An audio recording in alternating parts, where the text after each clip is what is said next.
Bonjour les amis, alors aujourd'hui je vais vous montrer encore une fois à quel point je suis dangereux, comme dit Google, harmful content, contenu dangereux. Même ma chaîne photo, attention. Donc, comme je suis dangereux, je vais continuer à essayer de jouer au cobaye, les amis, au risque de ma vie. Mais je ne parle une fois de plus que de moi. Je ne demande à personne de me suivre.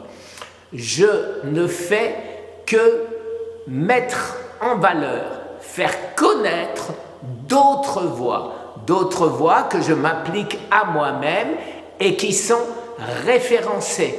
Référencées où? Dans les grandes publications médicales. Alors, plus de discours, directement à l'essentiel. Vous savez que pour les mélanomes, les amis, les mélanomes, regardez ça. Voilà, et ici aussi, ça semble être des métastases de mélanome, d'après divers spécialistes. Alors, les amis, qu'est-ce que je fais? Eh bien, je vais mettre une pommade. On me dit de ne pas toucher, de ne rien mettre et d'aller faire une biopsie et de les enlever. Ils ont certainement raison puisqu'ils doivent sauver des quantités de personnes de cette manière. Mais imaginons que mon corps essaye d'expulser, comme il le fait tout simplement pour le psoriasis, et que nous, on met des choses dessus qui le font rentrer. Je parle du psoriasis. À ce moment-là, eh ben, un mois après, ça revient. Alors, dans le cas présent, si mon corps veut expulser des cellules cancéreuses, et si moi, je veux les remettre, ou si j'enlève la voie de l'extraction qu'essaye de faire mon corps pour les faire sortir, alors, est-ce que c'est bien? Est-ce que c'est pas bien?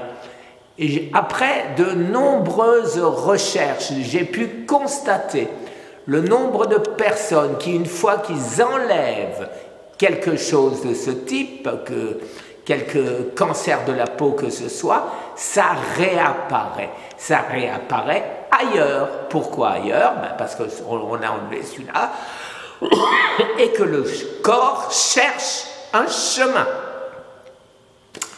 Voilà les amis. Donc un professeur a développé une pâte que je vais mettre sur ma blessure et je vais vous montrer ce que ça donne après. Là, ça fait 2 jours que je les ai enlevés. Vous voyez, j'ai frotté et donc bien évidemment on voit que c'est sanguinolent parce que les croûtes sont partiellement parties. Et donc, voilà où j'en suis actuellement. Alors, je vais mettre la pommade. J'en ai mis sur mon doigt.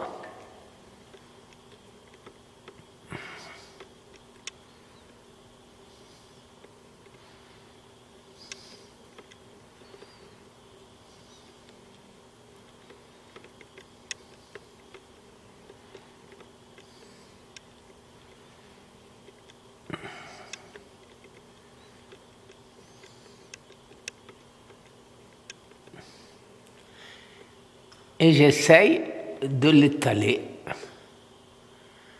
Voilà, maintenant, m'occuper de ce côté-là. Là-haut. Eh ben, je suis bien beau comme ça, hein? Heureusement, les amis, que j'ai un chapeau. Un chapeau, et comme ça, je ne montre pas mon front. Alors, les amis, comme d'habitude, vous le savez, je joue au samouraï. Je joue au... J'essaye.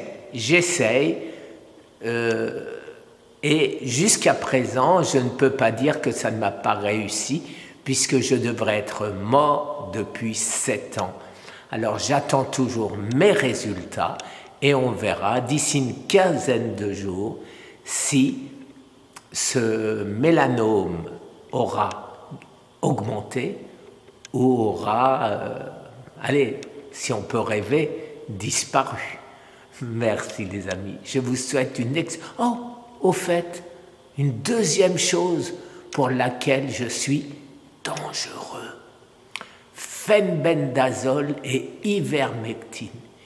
Imaginez-vous qu'un médecin, oui, un médecin avec une licence de médecin, je ne sais pas si un doctorat de médecin, un vrai médecin, a eu le courage de me prescrire l'ivermectine et le phenbendazole. Alors je ne vous dirai pas son nom parce que ça doit être un médecin dangereux. Merci les amis, très très bonne journée. Au revoir.